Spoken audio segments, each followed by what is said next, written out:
I want to begin by thanking our panelists, Ranking Member Scalise, and distinguished Democratic and Republican colleagues for your participation in this rather unique forum.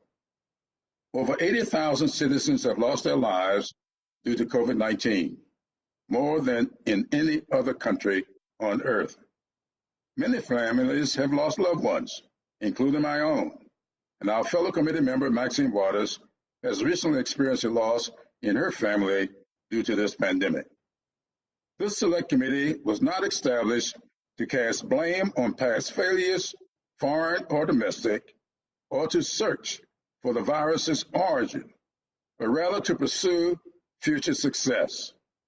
We have been tasked with the urgent and important work of ensuring that our country's response to the seminal crisis is effective, efficient, and equitable.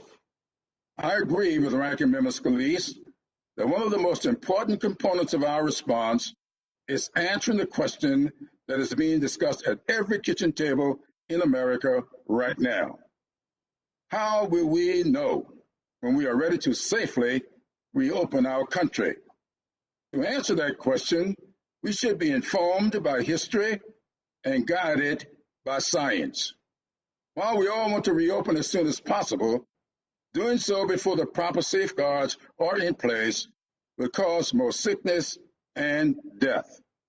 A premature opening would also cause greater harm to the economy.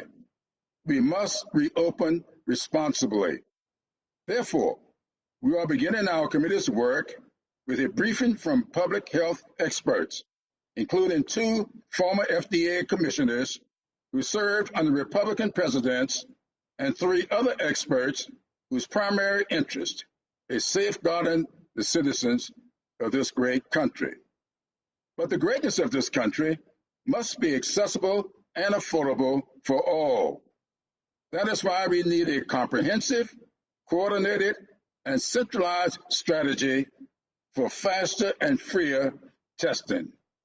We also need to deploy proven public health measures like contact tracing, tracking, and surveillance to quickly identify sources and locations. Once we have identified new cases, we must provide necessary treatment in a medically appropriate isolated setting while providing support to patients and their families. These are steps we must take while keeping Americans safe and preventing a second wave, which will cost even more lives and livelihoods. Today, I hope to hear what the federal government should be doing to support and coordinate states and local efforts to safely reopen our economies, rural and urban, in an efficient, effective, and equitable manner. I now recognize the ranking member, Mrs. Scalise, for his opening remarks. Thank you, Mr. Chairman. I first want to express my condolences to Maxine for the loss of your sister. I know this has touched so many families, some closer than others, obviously yours, so close to home. Mr. Chairman, I do want to thank you for holding this briefing on such an important topic, and that is how do we safely and smartly reopen our country and help people get back to work. Unfortunately, the fact that the House is still not back in session runs counter to the very message that we can safely reopen. This subcommittee, along with the rest of Congress, should be back here in Washington for this briefing. Our job is to help show America that we've begun a path to safely and smartly resume our lives. A virtual briefing unnecessarily sends the wrong message. Congress should be leading the way. We should not be the last to come back. The subcommittee has only 12 members. There are literally dozens of rooms all around this Capitol that are open right now that can hold this briefing safely. With just 12 members, we can achieve model social distancing. In fact, let me show you right now what's going on here. We are in a committee room or a briefing room here in the Capitol. And as you can see, the room is set up with proper social distancing where you could safely have all 12 members of the committee, as well as the opportunity for the public and the press to be here in person. And so I wish we would show that we can do what we're asking the rest of the country to do. The fact that we can hold this briefing in person means that we should hold this briefing in person. President Trump is showing up to work every single day working for the American people with his team. The Senate, in fact, is here in the Capitol in session today. The United States House of Representatives should lead by example, and we should be here working as well. Put the partisanship aside and let's work together to show America how the rest of this world is responding. Look just around the country. The very first action, though, of this subcommittee was not to help people get back to work. In fact, the very first action of the subcommittee was to attack hardworking blue-collar Americans. I know that the chairman and all the Democrats on the committee sent a letter out literally harassing companies from all across the country that did everything that they were told to do. They were told to keep your workers on payroll. The PPP was there to help those very companies. And in fact, every member of the committee that signed that letter harassing those companies voted for the bill. And so why on one hand would you tell people we want this lifeline out there to help keep people attached to their companies and keep people employed, and then turn around and target companies in the steelworking field, truck drivers, welders? These are the very people we were trying to help. And in fact, they're right now living in fear because if their companies return the money, and I've spoken to these companies, if they had to return the money today after they followed all the rules that we all voted for, they would have to lay off hundreds of workers each. Do we really want to see more and more Americans laid off at a time when we're seeing these unemployment numbers that we're trying to reverse? We're trying to get people back to work. That's the wrong message to send. So attacking blue-collar workers is not what we should be doing. We should be helping workers in America get back to work. We really should be holding China accountable for what they did. And unfortunately, that is not happening. That's not what's going on with this committee. And that's a real concern, Mr. Chairman. But each state and local government is starting to reopen. 36 different states have already moved into phase one, proving that you can safely reopen and showing a template for the rest of us to follow. My home state of Louisiana moves into phase one on Friday. I've talked to so many businesses, restaurants, great establishments that are already planning how to safely reopen their business. Let's learn from all of them. Frankly, Congress could be leading the way, showing how to do it. We did it a few weeks ago by safely having a vote here on the House floor, not proxy voting remotely, but actually showing up here to work. We did it once before. We ought to do it again. But each state and local government also must continue to look at the things that we're doing to ramp up production, PPE, and so much of the other vital equipment. Look at all of the progress that's been made already on making sure that we can get more manufacturing into America, take care of our hospital workers on the front line. Clearly, we need to keep that progress going. This committee could help figure out ways to bring some of that work done in China back into the United States. I wish we would focus on that. Maybe we will as we get through this, but it's surely something we want to see focused on. The Trump administration continues to implement the largest relief package in American history. As of today, the PPE's made loans to more than 4 million companies, totaling over $520 billion. That means billions of jobs that are saved, people that are not on the unemployment rolls today because of the work we did in a bipartisan way. Well, let's not taint that by trying to now start targeting those very same companies. Look, we don't live in fear as Americans. Let's recover. Let's work together to get this country back on track. And with that, Mr. Chairman, I yield. Thank you very much, Mr. Ranking Member. Let me now welcome our panelists. Our first panelist is Dr. Ashish Jha, the director of the Global Health Institute at Harvard University. Next, we will hear from former FDA Commissioner Dr. Scott Gottlieb. Dr. Gottlieb is currently a resident fellow at the American Enterprise Institute. Then we have Dr. Georges Benjamin, the Executive Director of the American Public Health Association.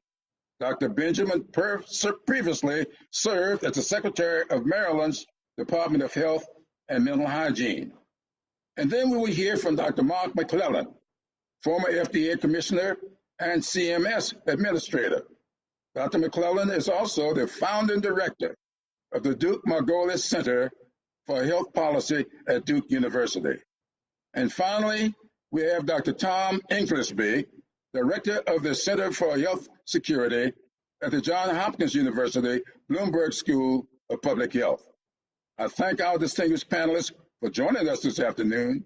Each will deliver an opening statement of 2 minutes. I now recognize Dr. Jha for his opening remarks.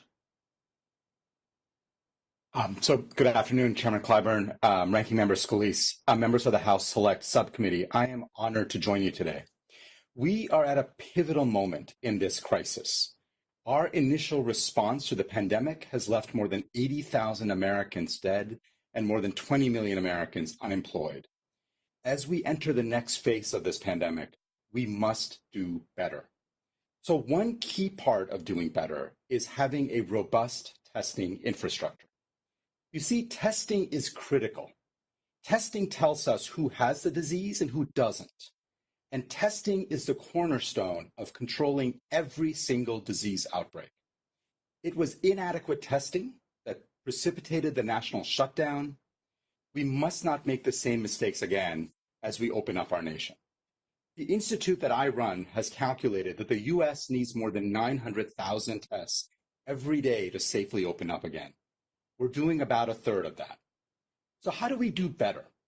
While states have a critical role, I believe we need federal leadership.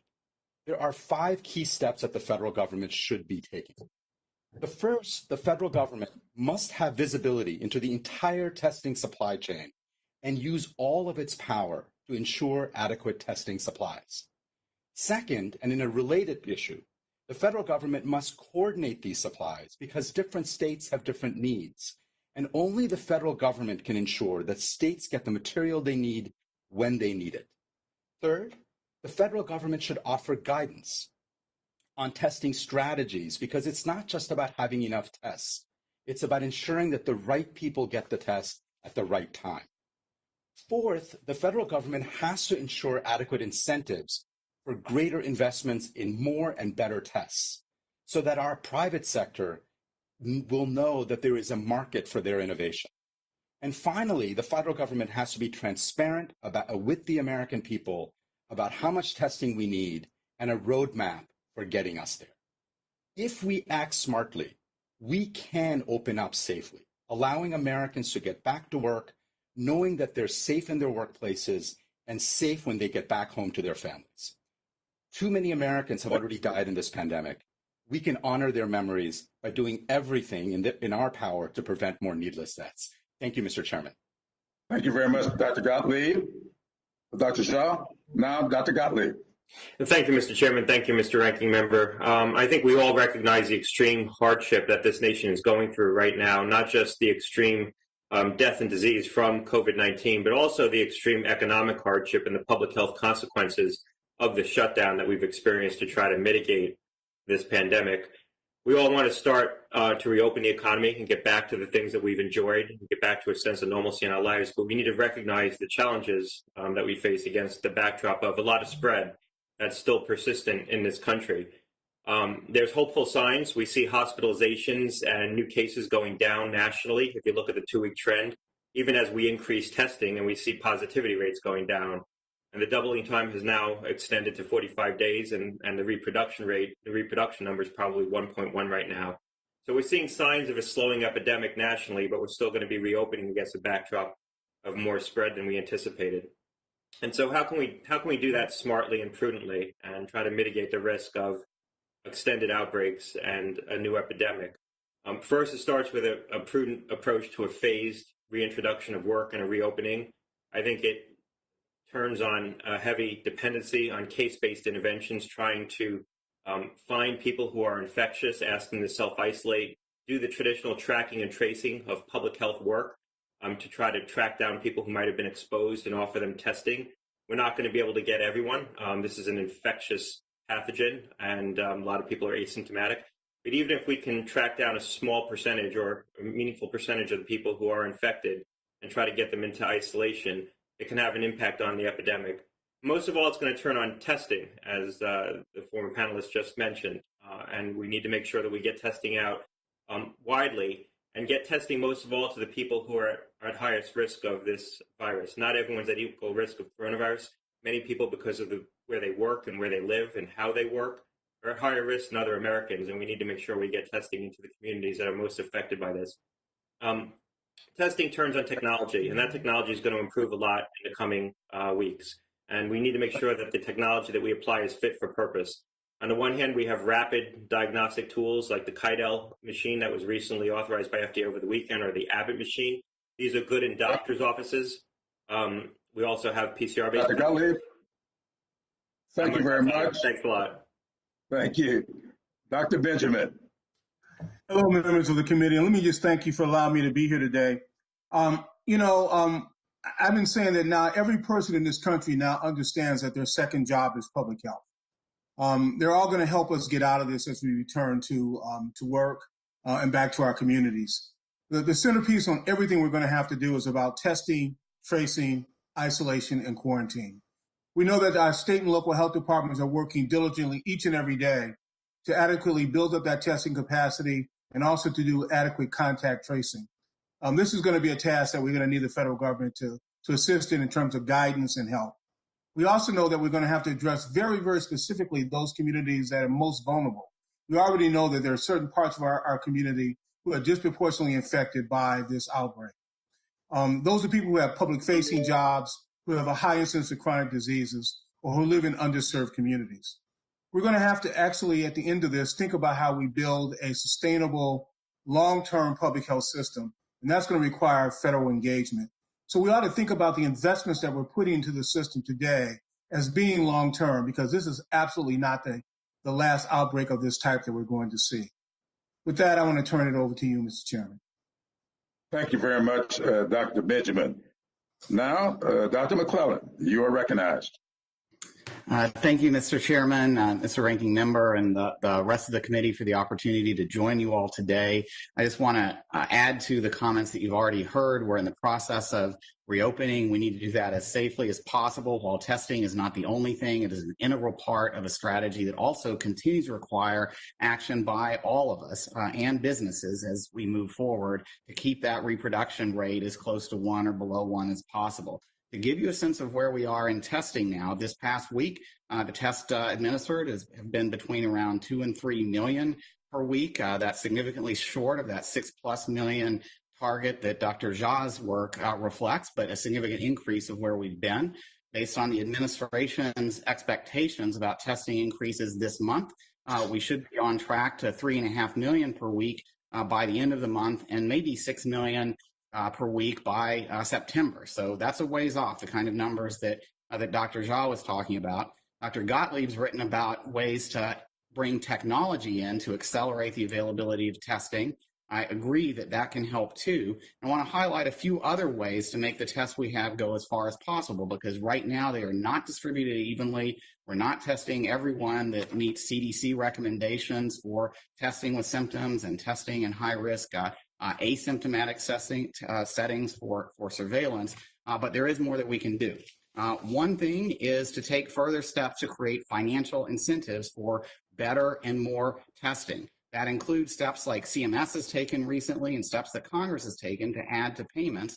I think we could do more. Pay more for tests that get better results faster, pay more for tests that are connected to interoperability, so that the results can be shared quickly. That's very important for enabling rapid responses.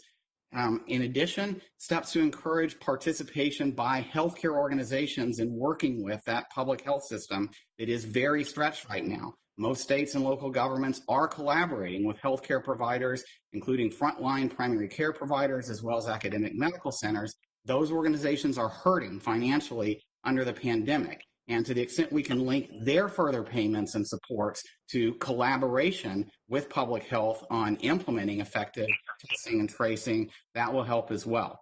Finally, business is going to play a big role in this work going forward, and I think there are opportunities for collaboration there too. Thank you very much.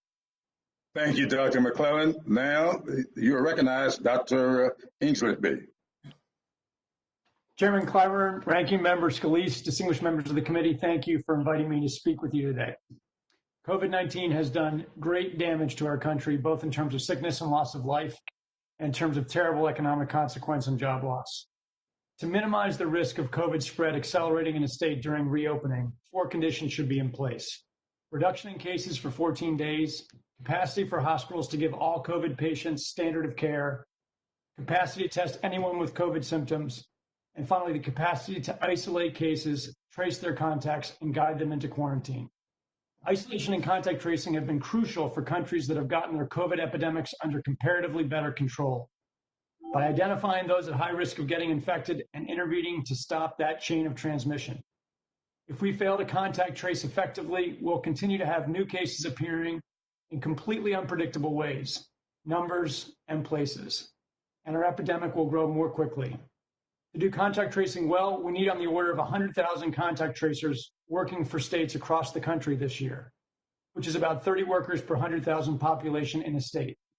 As of last week, states have announced plans to hire about 66,000 workers, and 8 states have announced plans to exceed that 30 per 100,000 benchmark. So to close, contact tracing will need to be a key part of our strategy until widespread vaccination can happen. Together with widespread diagnostic testing, strong individual commitment to at least 6 feet physical distancing, cloth mask use in public, and avoiding gatherings. If we do all this work together, we can lower our local and national risks and begin to reopen the economy as safely as will be possible given the great COVID challenges that remain ahead of us. Thank you. Members will now have 3 minutes to question the panelists. And may I begin my 3 minutes by asking about the testing. I'm a great advocate for mobile testing, mobile units going through our communities. Right now, we have testing taking place. We have stations that people can come to be tested. But the fact of the matter is, in rural America and in some parts of urban America, the mobilization needed is not there. And so I have been a strong advocate for getting mobile units out in these communities. May I have from either one of you your thoughts about mobile testing? Maybe Dr. Benjamin? Mr. Chairman, thank you very much. That's an absolutely important question, and you're right. My experience, both in the District of Columbia and in the state of Maryland, and talking with my colleagues around the country, is those mobile test vans work quite well. We've used them for immunizations. We've used them for maternal child health. We've even used them for breast mammography. So they work very well, and we should do more of those. Well, thank you very much.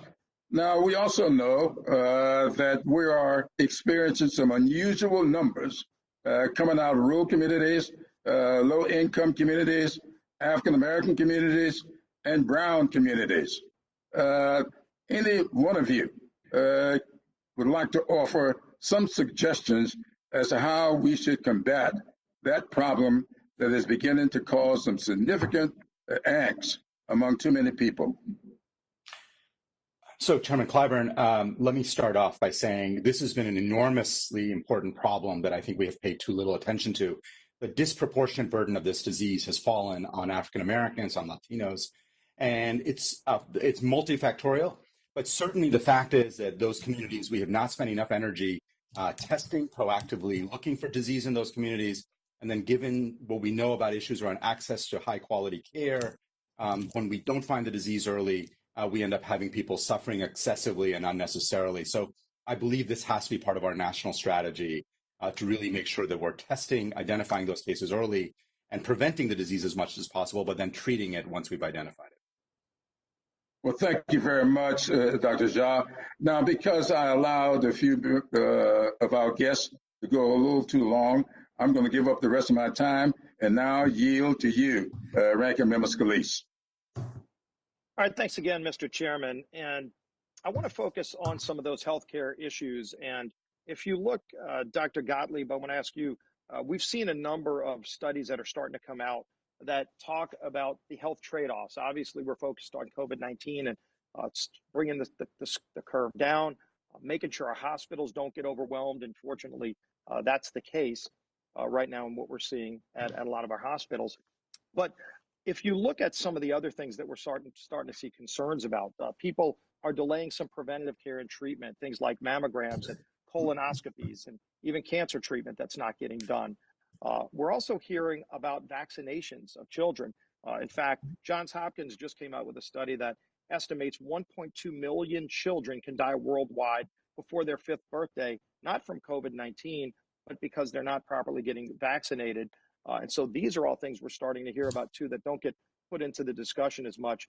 Dr. Gottlieb, can you talk about that? Are those things you're hearing or seeing as well? Yeah, no, thank you for the question. There's no doubt that there's public health implications of the shutdown and what we've undertaken. Now, there wouldn't have been public health if the hospitals were overrun. So we did what we did to try to prevent the epidemic from running out of control. But if you look at the data, We've seen a 90% reduction in prescriptions for vaccinations. A lot of those are pediatric vaccinations or, pneumonia vaccinations in senior citizens.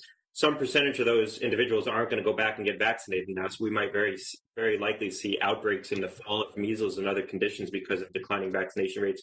We've seen a decline in people following up for chemotherapy, so people missing chemotherapy visits. There was data put out by Flatiron showing a 17% reduction in follow-up. So we are seeing public health consequences from the actions we took. There's no doubt about that. Now, the alternative was equally challenging because without breaking the epidemic, we really wouldn't have had a functional healthcare system, and there wouldn't have been any public health without a functional healthcare system. Okay, let me ask you this, because obviously the concern about hospitals is very real. The good news is we're starting to see that decline across the board, including states that have started to reopen. And so here's a case where we don't need to reinvent the wheel. There are states out there like Georgia that are starting to pave the way, and we should all be learning from that, sharing those best practices. We're seeing numbers out of Georgia that show that even with them reopening with a very robust strategy that is using safety, clearly safety is still the driving factor, but reopening from all of the kind of retail establishments you can imagine, they've seen over the last 2 weeks a decrease in deaths and hospitalizations. So not a run on their hospitals, but in fact a decrease. Are you seeing similar things? And as they're reopening, are you seeing concerns from it? Or are you seeing that it's working itself out pretty well? We're seeing some states that are reopening where we don't see a spike in cases. Florida is another example. But there's some states that are, as they reopen, we are seeing an uptick in cases. But we expected to see an increase in cases as we reopen. So it shouldn't surprise us that cases might tick up slightly as we reopen. We need to keep a close eye, not just on new cases, because cases are occurring because we're testing much more. So we're turning over a lot more cases, but also hospitalizations. We need to watch hospitalizations very closely because that's more of an objective measure of whether or not the epidemic's expanding, albeit a lagging indicator because time to hospitalization might be 5 to 7 days. But it sounds like they're okay on hospitalizations in states like Georgia. Is that correct? There are states, the Georgia data, I have not seen an uptick in Georgia. I'm not familiar with the last couple of days of their data, but there are states that are reopening where we're not seeing an uptick. There's some states where we are. But again, it shouldn't surprise us if we do. We need to manage through that. But we expected that as we reopened and as people started to interact more, that there would be an increase in cases. So that shouldn't surprise us if we see that the numbers bump up as we start to reopen. All right, Mr. Thank you very much, Dr. Gottlieb. Thank you, Mr. Ranking Member. Now we turn to Chair Lady Waters. And before, let me join our Ranking Member in wishing you our gravest condolences. Thank you so very much, Chairman. Thank you so very much. All of the members who have sent their condolences. While I'm sitting here, my sister's viewing is going on today in St. Louis. And so many families have been touched. And so I'm hopeful that we can all get together, Democrats and Republicans, and deal with this pandemic. So I'd like to direct my question to Dr. Jha. While the massive lockdowns across the nation have been necessary to save lives, they've come at a tremendous cost on a national and individual level. Americans are eager to return to work, but we cannot continue with life as usual until it is safe to do so. Harvard University, you recently published your roadmap to pandemic resilience, which outlines a course of action for a full remobilization of the U.S. economy by August. The first step in the Harvard roadmap is to implement 5 million tests in the United States per day by early June, increasing 20 million tests per day by late July. House Democrats recognize the need for expanding testing in the CARES Act and fought to include $1 billion to prevent, prepare for, and respond to the coronavirus under the authority of the Defense Production Act. Yet, I have to say the administration spent only 20% of that money on wrapping up the production of much needed medical supplies. The rest of that money was allocated by the administration for experimental aircraft, Space Force, and other uses unrelated to the health needs of the coronavirus pandemic. With an apparent but unmet need to fund a rapid expansion of testing, Congress is again taking actions to enhance the nation's medical supplies in the HEROES Act by directing the administration to use the Defense Production Act to spur the production of more tests and testing supplies. And so, let me just say this. We all know what is needed. We've heard from our experts here today. We have a roadmap. It's not about the fact that we don't know, we don't understand, we don't know that we need more testing and more tracing. What we need is the leadership. What we need is, for example, Harvard. When I first was elected to office, we came up to Harvard as new members to learn about how Congress works, to learn about government. Maybe I'm going to ask you and the chairman to think about convening the big conference, the big virtual conference on testing, and bring together the governors to talk about what they need and this administration to understand what is needed by all of the governors and how the coordination is going to take place. It cannot be done with people competing against each other in the states. It cannot be done by having PPE commandeered by anything or anybody. And so the question is not about understanding or knowing what is needed. The question is, where and when is the leadership going to come together to do what needs to be done? Thank you very much, Chair Leader Waters. No time left for the question to be answered. So we are now going to yield to Mr. Jordan. Thank you, Mr. Chairman. I want to go back to where the ranking member started our hearing off and asked the simple question, what's the objective?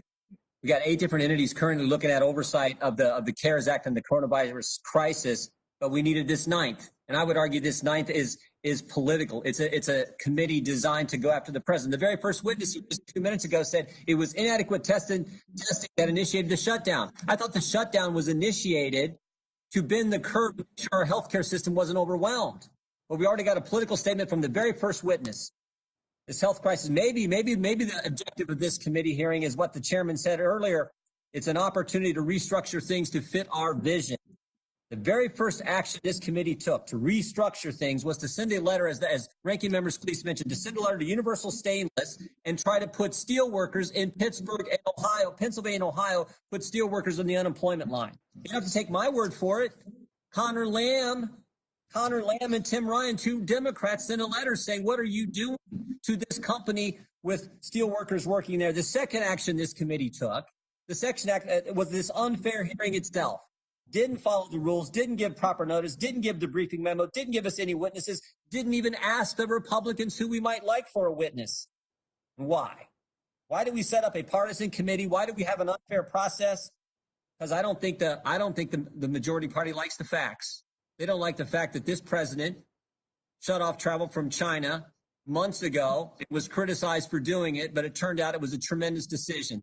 They don't like the fact that this president said, you know what, we're not going to send the hard-earned tax dollars of the American people to the World Health Organization, where they lied to us about what China did. I mean, we can probably, I got a colleague who says it best. We don't have to pay people to lie to us. They'll probably do it for free. And yet what did Democrats say when the president made that statement? No. We want to keep sending the hard-earned tax dollars of the American taxpayer to the World Health Organization. We want to keep sending the hard-earned tax dollars of steel workers in Pittsburgh to the World Health Organization. So I'm wondering what the objective is here, because it's an unfair hearing the way we're doing it today via video conference when we should be meeting, as the ranking member said, in a room with the proper social distancing, asking questions. And we're doing it this way. I think it's all partisan. And with that, I yield back. Well, thank you very much, Mr. Jordan. And with that, I'll yield to Ms. Maloney.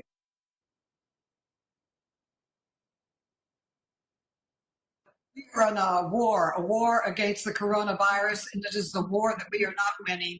We need to do this in a bipartisan way. We need to work together. I thank my colleagues on both the Democratic and Republican side for joining this committee to work together for the answers to protect this country and the American people. We did invite 2 Republican heads of the FDA, and last week the Oversight Committee had a former appointee from President Bush who headed up the response to the Katrina crisis, and he told us in clear words that what we need is a clear command center, a national testing strategy to combat this virus, and that we needed not only that, but we needed to have a Defense Production Act as we are in a war. Activate it, use it, create as many tests as we need, create as much protective equipment that we need. Just get it done. Order it to be done, get it done, because every expert is saying we cannot reopen, we cannot go back to work, we cannot be near normal until we can test and see who is sick. And everyone should be tested, and this country can do it. We know what the problem is. Let's get out there and do it. We need to test, contain, trace before we can get back to work, which we all want.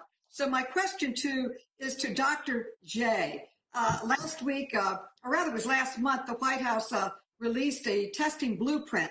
But rather than put forward a national testing strategy, the document provides guidance to states to develop their own testing plans. We've seen states competing against each other for tests and for equipment.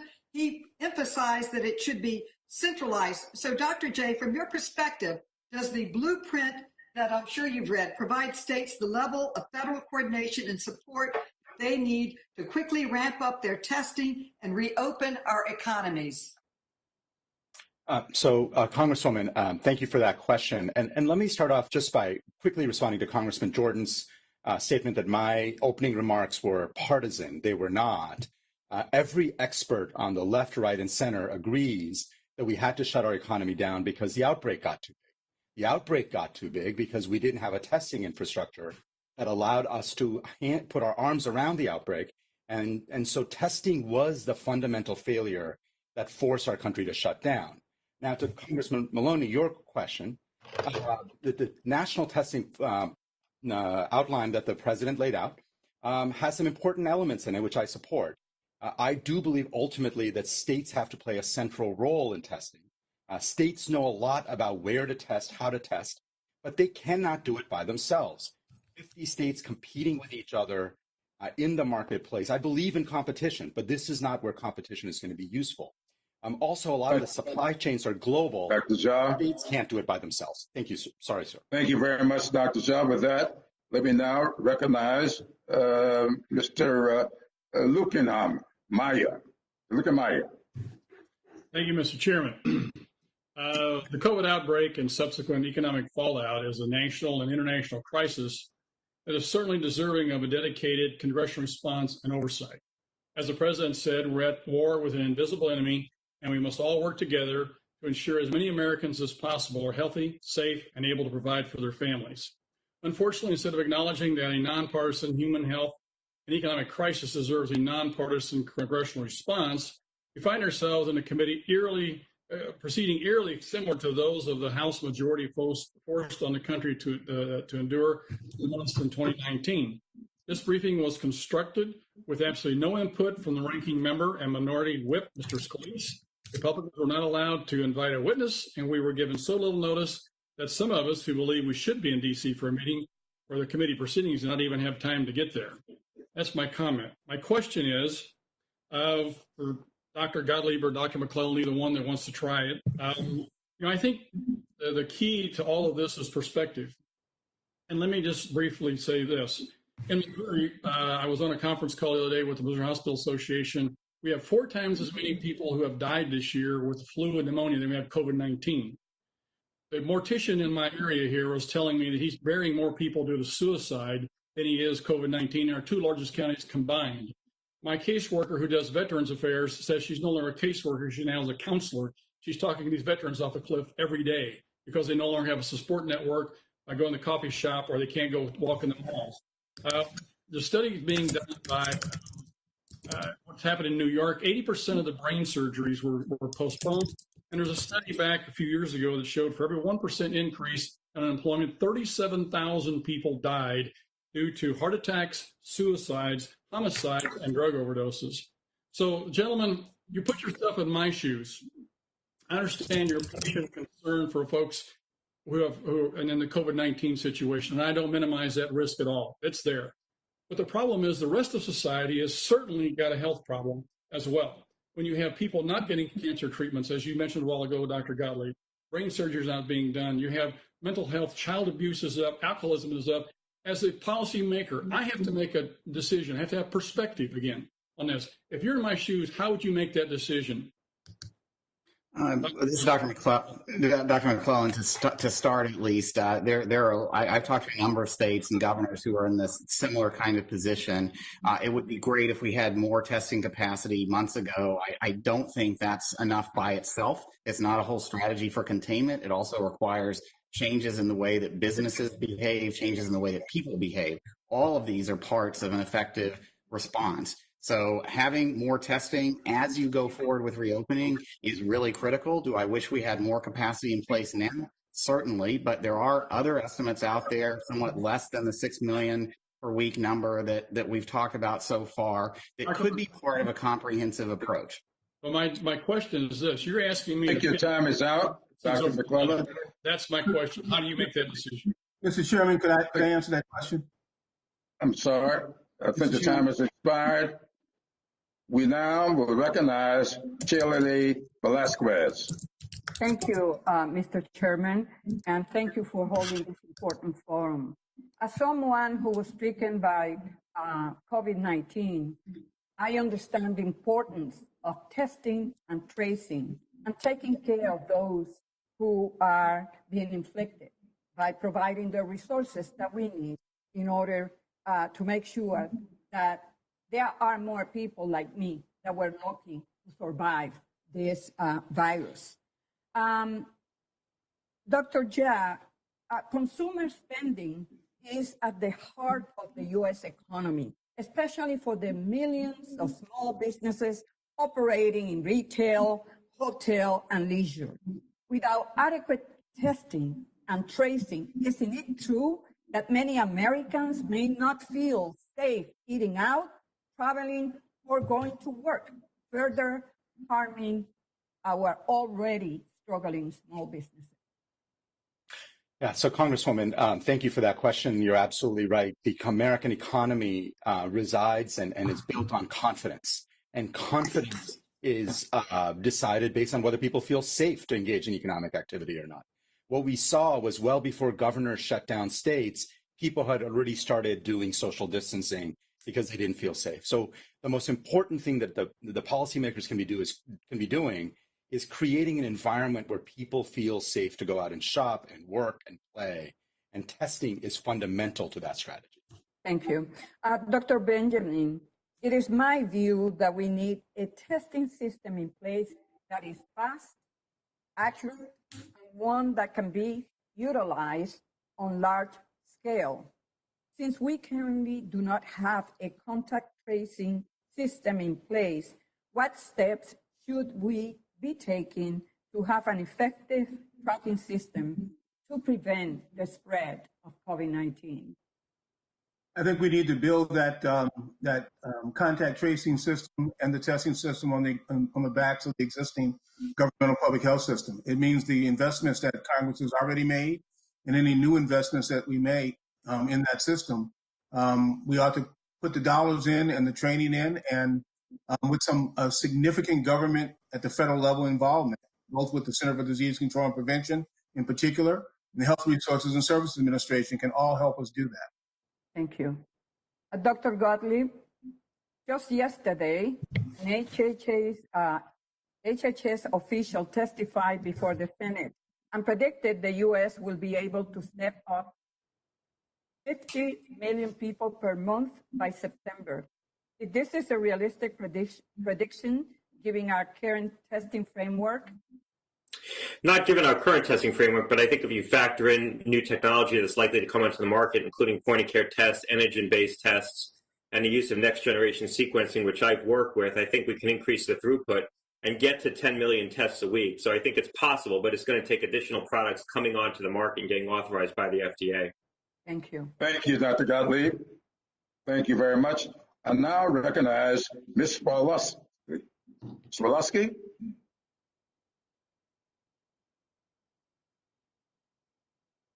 Can Ms. Swalowski hear us? Representative Jackie Swalowski, I can see her. Obviously, she's not hearing me.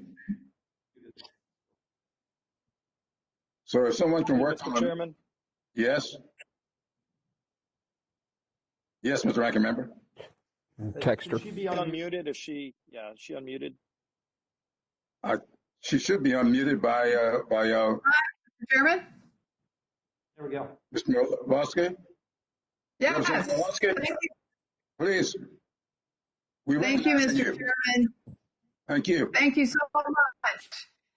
I think at the time right now that we should be working together is to defeat coronavirus. I'm totally agreement of that. But I do think it's important for the American people to know that Democrats have continually sought to divide us on this issue. Speaker Pelosi and House Democrats have thrown wrenches into negotiations over and over, pushing for abortion funding and the Green New Deal, while families and small businesses have waited desperately for much needed help and revenue and bridges to hold them together. It's not hard to see the partisan politics at work today. We're here on a subcommittee that was created with only Democrat votes for a briefing that was announced at the last minute unilaterally by Democrats with witnesses selected only by Democrats. This is the tone that's being set. This is crazy. This way has been rolled out. One could be forgiven if this was a mistake, thinking we could just reboot this process. But this is so looking like the partisan impeachment debacle that this country went through, wasting hundreds of hours and multiple millions of dollars of the American people's tax money. The American people deserve better than this. If Democrats were truly concerned about oversight, they would let the already robust roster of oversight bodies do their work. In Congress alone, there are House and Senate standing committees, as well as the Congressional Oversight Commission, the Pandemic Response Accountability Committee, the GAO. That's not to mention all the agency Special Inspector General for Pandemic Recovery, the Department of Justice, and the FTC. The last thing coronavirus oversight effort needed was another committee. But what we do need is a real effort to hold accountable those responsible for this crisis. Last week, Democrats walked away from forming a bipartisan China task force. What did they decide was more important?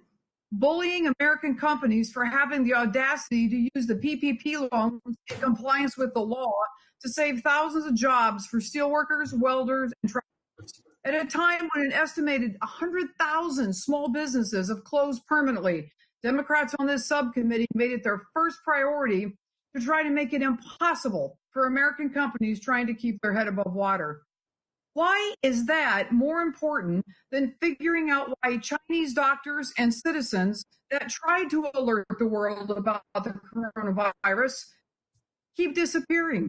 Or why the Chinese government is slowing down the international scientific effort to trace the origins of the virus? Or why China is sending counterfeit and faulty personal protective equipment and testing supplies to the U.S. and all over the world? Or why China is trying to hack the very heroes working on a coronavirus vaccine? Or how China co-opted the World Health Organization? The list goes on, but the point remains the same. Why do Democrats think it's more important to harass American companies than hold China accountable? Mr. Chairman, I can't help but wonder, where your time is expired. What's going to differentiate all these other people? Americans deserve better. Thank you very much. Mr. Chairman. Thank you very much. I now recognize Mr. Foster. Well, thank you, Mr. Chairman, Ranking Member, and our panelists here today. One of our greatest failings in Congress is that we did not exercise adequate oversight over the coronavirus testing in its earliest phases, when it would have done the most good. Instead, we trusted the promises made by the administration about testing, and when these promises were not fulfilled, tens of thousands of Americans have died. I'm not confident that with our current level of social compliance, case isolation, and testing, that we will in fact be able to extinguish this pandemic and get our economy back to normal until we have a vaccine. So one of our greatest concerns on this committee must be to make sure that the vaccine development and manufacturing program is not subject to the same mismanagement, broken promises, and political interference that the testing program was. So my question for Dr. Gottlieb or Dr. McClellan, what are the milestones that we in Congress should be tracking on the vaccine development program to ensure that appropriate plans are being made and executed? In short, that we're not messing this one up too. Well, I'll just briefly comment and then I'll turn it over to Dr. McClellan. I think the things that Congress can be doing that would be very helpful is trying to focus on running a very parallel process where we can scale up manufacturing and actually start manufacturing commercial scale supplies of vaccines, even in advance of approval, and try to do things in parallel. So do some of the preclinical work and the animal model work that we usually do in a sequential fashion while we're doing the clinical studies, so that we can accelerate this as quickly as possible. So we need what I would call a massively parallel process where we're doing things simultaneously rather than doing them sequentially as we would traditionally do in vaccine development. Just to add, Congressman, we just had a web event that included Dr. Fauci and public and private leaders reinforcing the same points that Dr. Gottlieb made, but emphasized that it's not just about the parallel process of getting clinical testing done, so that clinical trials done, so we know vaccines are safe and effective as quickly as possible, and large-scale manufacturing so that we're ready to use those vaccines as soon as we have enough evidence, but also all the materials that need to go along with large-scale vaccine manufacturing, like the vials and the needles. All of this is a big-scale problem that goes along with the research and development. Yeah, I know. And Dr. Fauci and Dr. Collins published a very good paper in Science Magazine laying out the scientific principles. But what we're after here is the project management principles, so we don't get hooked on the dumb stuff like the reagents and the needles and the syringes and packaging materials. And, this requires competence in just the ordinary part of the program, as well as the technical part that, frankly, we haven't seen from this administration. So I'm going to follow up with each of you to see if I can get more meat on that, because we need to know the milestones to track. Thank you, and yield back. Thank you very much, Mr. Fawcett. We now recognize Mr. Green. Dr. Green. Thank you, Mr. Chairman, and Ranking Member Chairwoman Waters, my condolences for your loss. I'm disappointed I only get 3 minutes. The committee's not off to a good start. The majority's first action as a committee was to attack American steel manufacturers, job creators. Even their own party struck back on that. Republicans weren't considered or consulted about this first meeting, and we were not allowed to select a single witness. And it begs the question, in fact, it creates some doubt, is the majority really interested in the truth or just pushing a narrative? Congress should be passing bills to help the 33 million unemployed Americans, not creating more committees. We already have 8 mechanisms for oversight. Why do we need another one?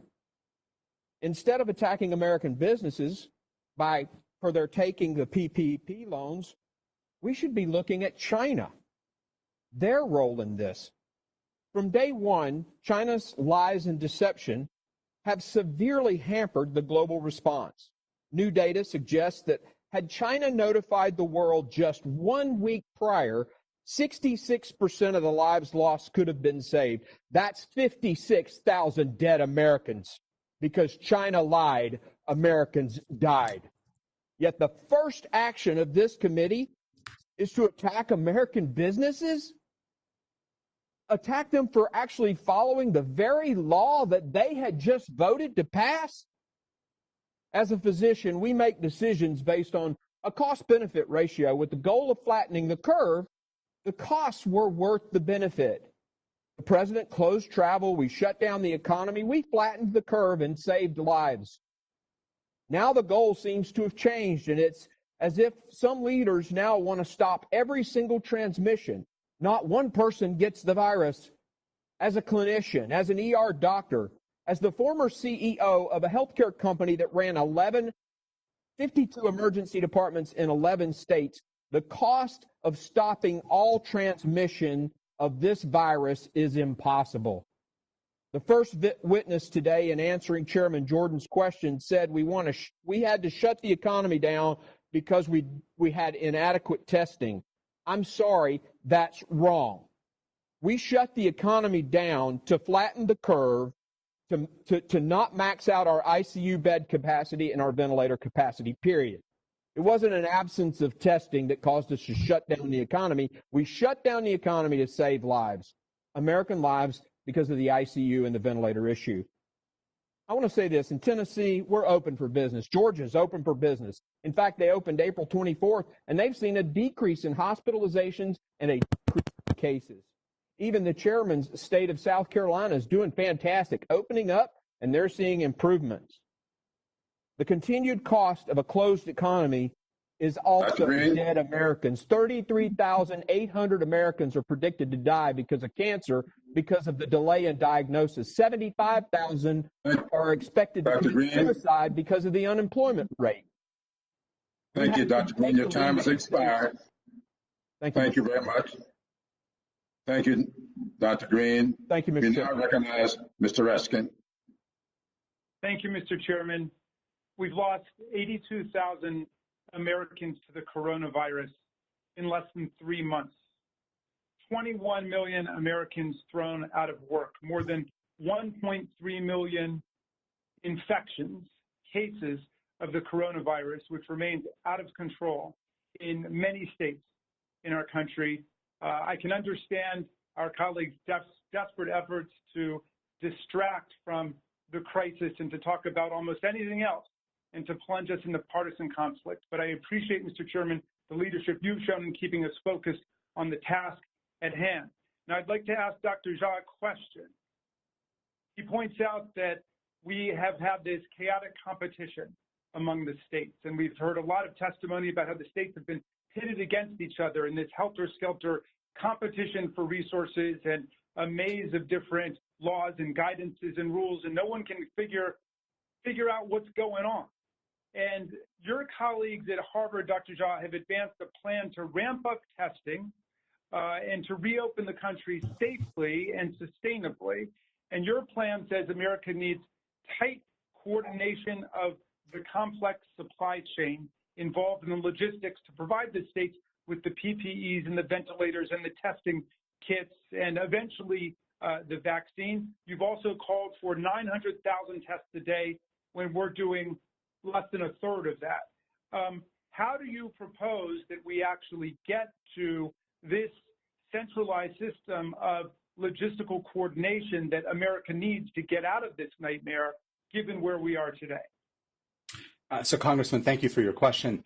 I do believe very strongly that states have a very critical role and that states will have a leadership role in this. But the problem is that testing and PPEs, these are national and international supply chains.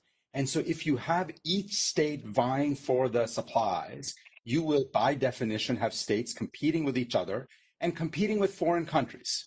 And while I think our states are terrific, I'm not sure I want Delaware competing with foreign countries in New York and California to try to get the supplies. I think this is why we have a federal government.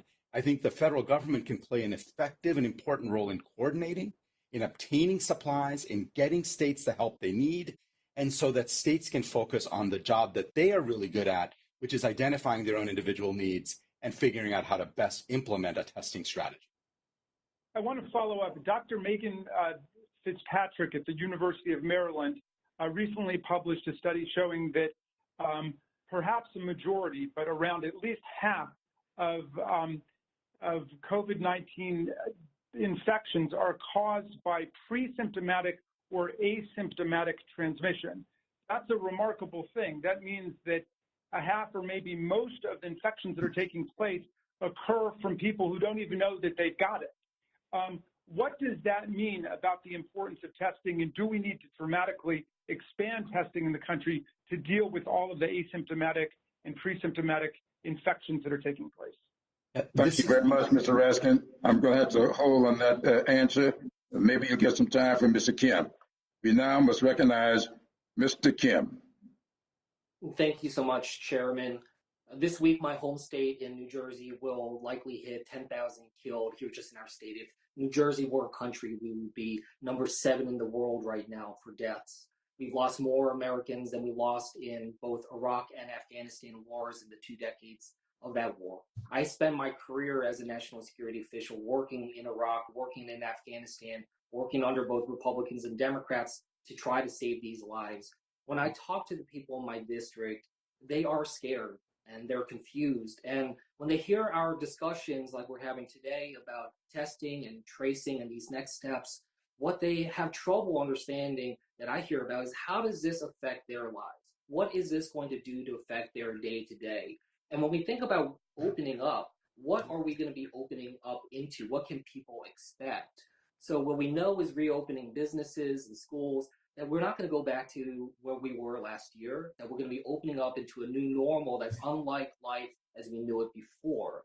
So when we're talking about test and trace and isolate, to what extent do we need to be thinking about some other step of teach or train or something that helps people understand how to embed the public health lessons that you all are telling us into their daily lives? I'd love to hear from maybe Dr. Inglesby as well as Dr. Jha just about what steps should we be doing, and what role should the federal government or states play in terms of giving advice to businesses and schools and churches and others that right now are asking me questions about what happens next when they start to open up.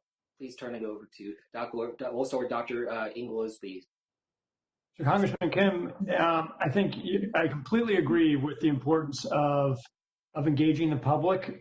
Certainly in the work of contact tracing, it really needs to be a collaborative effort of people working with public health agencies and respecting the guidance that they get in terms of quarantine. So I don't think that contact tracing, the descriptions of contact tracing should be just for professionals alone. I think the public should be given information about what contact tracing means, why it's important, how it's done, demystify it, and show how it's going to help break the chains of transmission.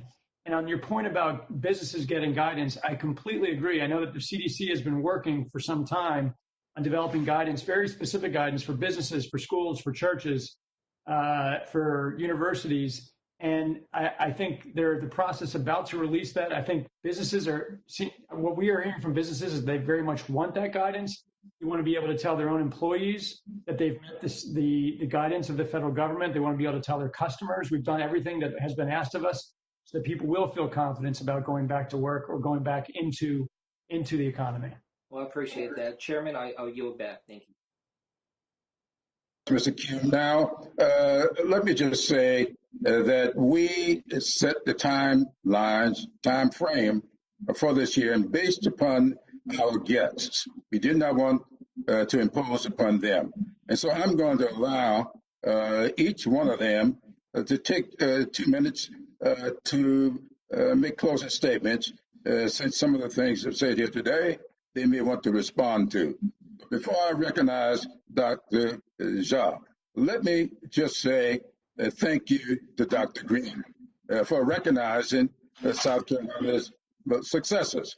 One of the reasons we are successful, Dr. Green, is because this Democrat reached out to my Republican governor, and we have talked on more than one occasion about setting up mobile testing, reached out to the Medical University of South Carolina, the chair of the board, or past chair of the board, Dr. Johnson, and President Cole, and we are working together, not politically posturing, but working together in a bipartisan way.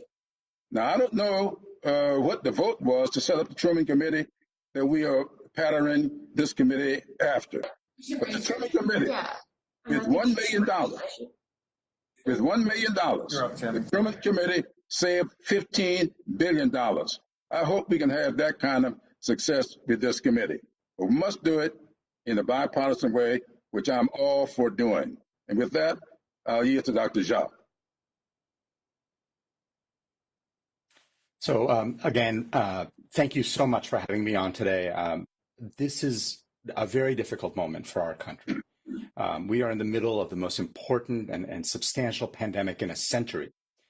I believe that our country has all of the capacity, all of the capability, and all of the innovative energies needed to overcome these challenges. What has been very clear to me from the beginning of this pandemic is that will only happen if we truly marshal all the forces that the country has across the political divide. It's very clear to me as a public health person, as a physician who has spent his entire life taking care of veterans in the VA, and as a public health person who has studied these issues, that the fundamental strategy for getting us through this period until we have a vaccine requires focusing on testing, on tracing, on isolation, maintaining a certain amount of social distancing. And if we do all of that, we can get our economy going again, and we can do it safely so that we prevent deaths and have economic activity. To me, that is not a partisan issue. To suggest that we failed on our first attempt to do this because we didn't have testing, which let the cases get out of control, is not a partisan idea. It is fundamentally the basics of the biology and of this virus. But the bottom line is if we let science and evidence guide us moving forward, I believe we can have a great economy. I believe we can save American lives. And I believe we can get through the next 12 to 18 months until we have a vaccine that provides much more permanent protection to the American people. So, Congressman, thank you very much for having me on, all the members of this select committee, and I look forward to being helpful if I can in the future. Dr. Gottlieb.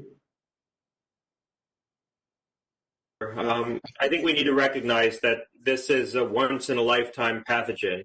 We need to recognize that what we've done to prevent a worse epidemic has succeeded in many respects, but there's a lot of challenges that remain ahead. And people rightly want to know when this will be over, when they can get back to their normal lives. And the reality is that we may need to define a new normal. There's not going to be a defined end to this until we get better technology-informed drugs and vaccines. But we need to find ways to try to return to work and return to the things that we enjoy more safely, with greater vigilance than we did before. And there's a way to do that. There's a way to do the things we enjoy and get back to work and reduce risk. It means focusing on at-risk communities. It means working with employers to get testing into work sites. It means trying to take a thoughtful approach to public health interventions like tracking and tracing illness in the community and trying to isolate infected individuals so they don't continue to spread infection. It means investing in testing technologies and getting them out into the work sites and the communities. And it means focusing on collecting better data about the implications, not just of the mitigation, but also being in a better position to do syndromic surveillance and identify outbreaks in the future more aggressively and more accurately than we've done in the past. And so there's a lot we can do to improve our overall posture. And I look forward to working with the committee on these things. Thank you very much, Dr. Gottlieb. Dr. Benjamin. Hi, everyone. Thank you very much again for having me. You know, we're all in this together. I got to tell you, the virus doesn't care. I spent most of my clinical time practicing emergency medicine, and one thing I learned is that if we really work together, we can move this thing forward. We have the opportunity now to start today to do this right. And I just hope that we put the resources in and the organization in and the leadership to get it done. Thank you. Thank you, Dr. Benjamin. Dr. McClellan? Thank you as well for the opportunity to join you. There has been some important bipartisan leadership by Congress so far with our response. I hope we can build on that with a comprehensive approach that includes, but is by no means limited to testing or some specific number of tests, but that really focuses on getting people back towards their lives with confidence, getting the economy going again through new steps by business, new public health and healthcare integration, new types of support for innovation in this new reality. This is an unprecedented situation, and I think if we especially focus on what will make things better in these low-income, vulnerable communities, that includes surveillance with testing, but includes a lot of other steps too. Support for helping people be able to stay home from work if they have symptoms, support for getting healthcare organizations reoriented towards working with telemedicine and reaching people at home if they don't feel confident coming out, if they are high-risk individuals. It's a much more comprehensive approach, and glad to be part of the efforts to advance it. Thank you very much, Dr. McClellan. Dr. Inglesby? Thank you again for the opportunity to speak with you all today. I have been amazed at the ability of the American people to practice social distancing on scale in order to avoid the kinds of crises that we have seen in China and Italy and in New York City. The fact that we've been able to avoid those kinds of crises around the country, I think, is a testament to leadership and to the American public and the sacrifice that people have put in the last 6 weeks. We have seen other countries succeed in controlling their virus. They haven't been able to eradicate it. That's unlikely, but they've been able to really tamp it down and begin to resume actions closer back towards normal. It won't be normal until we have a vaccine, but they're moving in that direction. We've also seen some states in this country drive their cases down to single digits, and they should really be a model for the rest of the country, and we should try and understand what they've been doing as best as we can so that we can all move in that direction. This is going to be a marathon and not a sprint. And I think it's going to be so important for us to work together in a bipartisan way, in a whole of government way. The work that Congress has been doing in the last 6 weeks gives me optimism that we can continue in that path. And I think we really need to succeed against this virus. Thanks so much. Thank you very much, Doctor. Before moving to close, let me yield to our ranking member for 2 minutes for any statement he would like to say in closing. Ranking Member Scalise. Thank you, Mr. Chairman. And we've heard a lot today in this this briefing. I would just hope that as we move forward, let's make sure this committee focuses on what the stated intent of the hearing was, and that's helping Americans get back to work, helping to reopen our economy in a safe way. This isn't, by the way, a trade-off between economic health and physical health. In fact, states are already doing this and showing how you can have both physical health and economic health at the same time. And I know some of our panelists, our medical panelists, testified to the fact that those states like Georgia are experiencing stabilization in their hospital systems. They're not being overwhelmed. In fact, they're seeing things continue to get better as they're safely reopening. And so you can do both. We have to focus on doing both. But we also have to focus on holding China accountable. If you look at the role the World Health Organization played in this, you had the head of the WHO, Tedros, literally being a mouthpiece for the country, the government of China. He gave out misinformation that hurt the ability for us to stop the spread coming from China. The Chinese government clearly held back our ability to send our medical experts there when their medical experts wanted that. By the way, they've reopened the wet markets, for goodness sake, in China. We all need to be doing more to hold China accountable, to bring that supply chain back, to help Americans get back to work, not to beat up on Americans, but to help them. And if you look at some of the things that we've seen, right now, if you look at some of the questions that were laid out, Americans know what's going on in other states. They're watching and seeing that states can do this in a safe way. Americans are not people who cower and live in fear. Americans confront challenges. We've had challenges before. This is a serious challenge. We faced everyone head on, and we've come out stronger. And so let's use that spirit. America loves a great comeback story. Let's be part of helping this country come back. Not to take a partisan tone, but to work together to get this country back on track and to recover from this pandemic even stronger. So we don't lose those children who aren't getting their vaccinations and those people that aren't getting mammograms. We can help everybody to get back out safely, rebuild our economy, and strengthen the health of this nation. I yield back. Thank you very much, Mr. Ranking Member. Let me close by thanking all of our guests here today. This has been a great panel. We're looking forward to working with all of you as we try to get our country back up to, well, the new normal. So let me just say in closing, I think Mr. Jordan is correct. There are several other panels working to address this pandemic. And many of them will look into how it started, where it started, and who's responsible. That's not in our portfolio.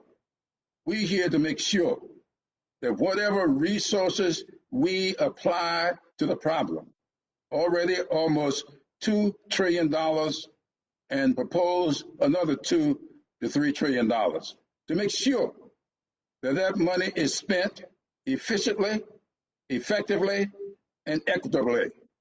It is one thing to spend the money. It is something to do it in an efficient, effective, and equitable manner. That is what this committee is all about, and I hope we can work together in a bipartisan way. Remember, Mr. Ranking Member, I said to you when we talked the evening after your members were appointed, that if the distance between me and you on any issue are 5 steps, I don't mind taking 3 of them. Let's work together. I'll be happy to take the other 2, Mr. Chairman. Look forward to it. Thank you.